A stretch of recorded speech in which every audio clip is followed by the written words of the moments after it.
Hello, salam sejahtera Malaysia. Selamat pagi. Salam sejahtera Malaysia. Selamat pagi. Salam hari Isnin. Okey, tuan-tuan dan puan-puan yang dikasihi sekalian, terima kasih kerana terus bersama dalam channel ini. Sebelum itu, jangan lupa tekan butang subscribe, like dan share. Komen juga video ini. Okey, apa pendapat kamu dengan satu trending yang sekarang menjadi trend di mana-mana media sosial? Semua media sosial sedang bercerita tentang perkara ini, iaitu tentang sumpah laknat. Dan ada komen di dalam video saya mengatakan, jangan cakap tentang sumpah laknat kalau tak tahu. Kerana perkara itu, saya telah mengambil inisiatif untuk belajar apakah sebenarnya hukum hakam sumpah laknat ini menurut semua ahli-ahli agama, terutamanya agama Islam di Malaysia. Dan saya telah mendapat satu maklumat, satu pembelajaran yang amat penting yang kamu perlu belajar, yang kita sama-sama perlu belajar bersama-sama tentang hukum hakam berkaitan dengan sumpah laknat. Okey, kamu boleh tengok di dalam link ataupun di dalam ini yang saya sertakan bersama supaya kamu boleh cari. Saya dapat maklumat ini daripada malaysiadeadline.com, malaysiadeadline.com yang bertarikh 20 Disember 2019 lagi sebenarnya maklumat dan pelajaran ini. Dan ini sendiri ditulis oleh Majlis Hal Ehwal Syariah Ikram. Sekali lagi ditulis oleh Majlis Hal Ehwal Syariah Ikram. Jadi saya fikir maklumat, pelajaran yang telah ditulis ini adalah maklumat yang sahih dan boleh kita ambil sebagai satu pelajaran perbandingan, satu dasar untuk kita belajar tentang hukum hakam berkaitan dengan sumpah laknat. Baik, saya mulakan. Dengan tajuk hukum hakam berkaitan sumpah laknat bertarikh 20 Disember 2019. Sumpah laknat oleh Majlis Hal Ehwal Syariah Ikram. Nombor 1, sumpah laknat, hadis dan kaedah fiqh. Daripada Ibnu Abbas RI, sabda Rasulullah SAW. Dengan terjemahan katanya berbunyi begini. Bukti itu bagi mereka yang mendakwah dan dalam kurungan, jika pendakwa itu gagal membawakan bukti, bersumpah itu bagi mereka yang menafikan dakwaan itu. Dipetik daripada hadis Hasan riwayat Al-Baihaqi dan dikuatkan oleh lafaz-lafaz yang berbeza daripada berbagai jalur yang sahih. Okey, tuan-tuan dan puan-puan, hadis ini dijadikan asas kepada kaedah fiqh oleh para ulama. Dr. Abdul Karim Zaidan menyimpulkan daripada perbincangan ulama tentang kedudukan sumpah dalam menyabitkan hukum di mahkamah. Berdasarkan dan selaras dengan maksud hadis ini, beliau telah menjelaskan seperti berikut. Katanya, apabila pendakwa telah menyabitkan dakwaannya dengan pengakuan defendant dengan saksi yang diterima, pengakuan oleh mahkamah dalam kurungan pengakuan oleh mahkamah, ataupun dengan dalil-dalil penyabitan hukum ke atasnya, maka hakim akan memutuskan mengikut dakwaan pendakwa. Jika pendakwa tidak mampu menyabitkan dalam kurungan, barulah hakim akan membenarkan pendakwa meminta lawannya, iaitu si defendant, untuk bersumpah. Kerana meminta sumpah itu adalah hak pendakwa. Jadi meminta sumpah itu adalah hak pendakwa. Lalu apabila pendakwa menuntut sumpah itu, hakim akan meminta defendant untuk bersumpah. Jika defendant bersumpah, hakim akan menarik balik tuduhan ke atasnya, dan jika defendant enggan, hakim akan menghukum ke atas defendant dengan dakwaan pendakwa. Rujuk dalam Nizam Al-Qada fi Al-Syariah Al-Islamiyah halaman 169. Imam Al-Syafi'i pula berpandangan prosedur bersumpah turut digunapakai dalam kes bunuh. Lihat Nizam Al-Qada fi Al-Syariah Al-Islamiyah halaman 169. Penulis telah merujuk kepada kitab Al-Mughni 9/239-239. Tetapi berdasarkan prosedur yang disebutkan di atas.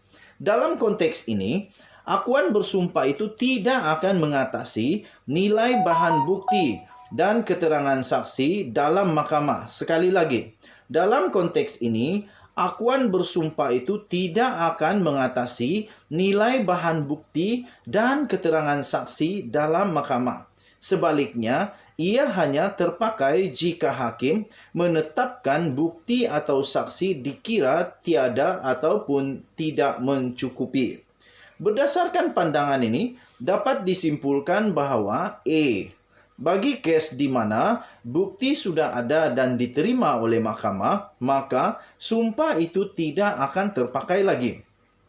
Prinsip perundangan bahawa sumpah itu lebih lemah daripada bukti dan keterangan saksi disepakati oleh fiqh Islam dan sistem kehakiman moden.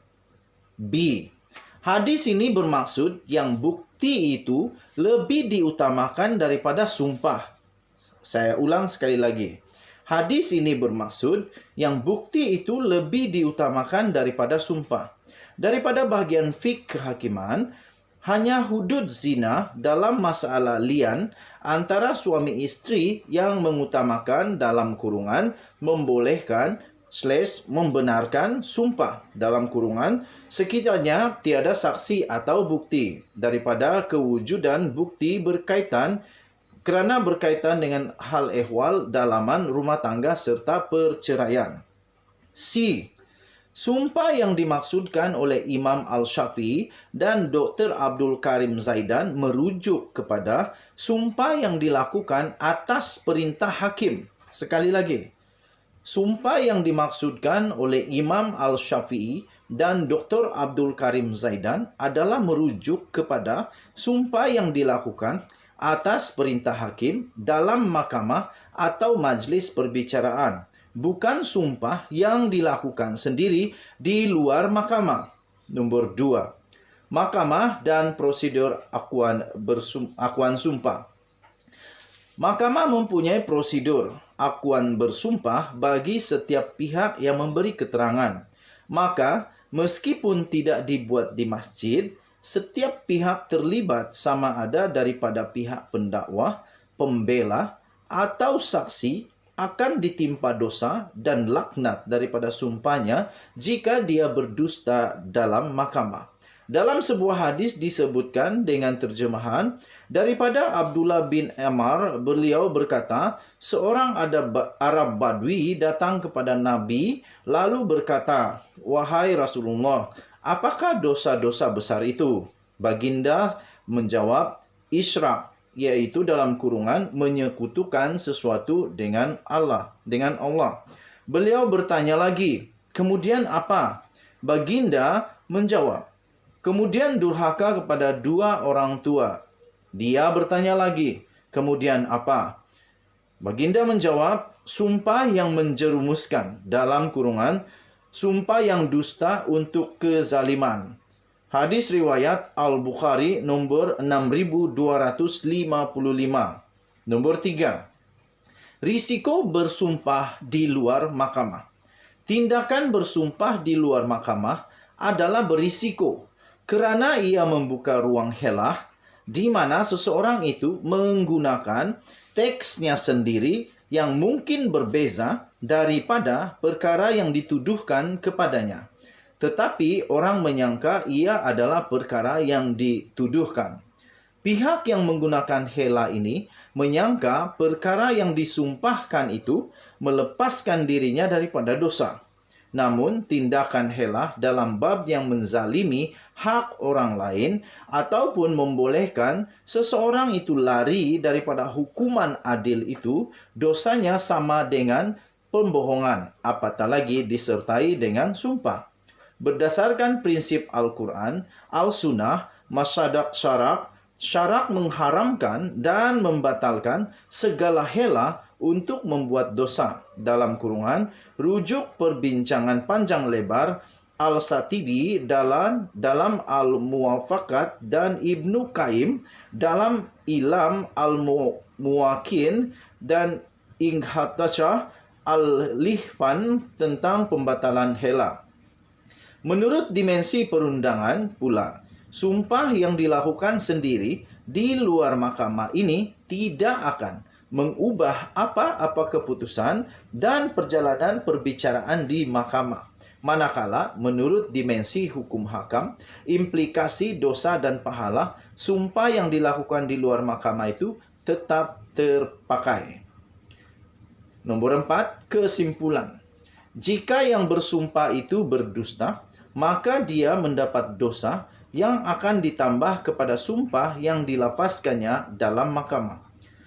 Waliullah al-Dahlawi dalam Hajatullah al-Balighah menyebutkan bahawa yang bersumpah dalam prosedur lian bagi menolak tuduhan berzina dan kazaf oleh suami ataupun isteri kepada pasangannya itu dilakukan dalam masjid.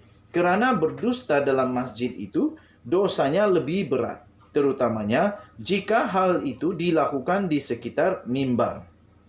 Hal ini menjelaskan bahawa tindakan bersumpah di masjid menambah beratnya dosa jika seseorang itu berdusta. Jika pihak yang bersumpah itu bercakap benar dan bukan atas niat hela, maka hukumnya adalah harus. Namun ia tetap tidak akan mengubah apa-apa keputusan mahkamah. Saya ulang, namun ia tetap tidak akan mengubah apa-apa keputusan mahkamah.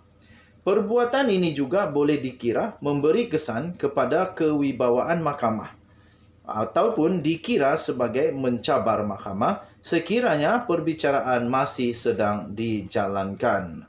Okey, demikian yang telah ditulis daripada malaysiadeadline.com bertajuk Hukum Hakam Berkaitan Sumpah, ditulis oleh Majlis Hal Ehwal Syariah Ikram 20 Disember 2019.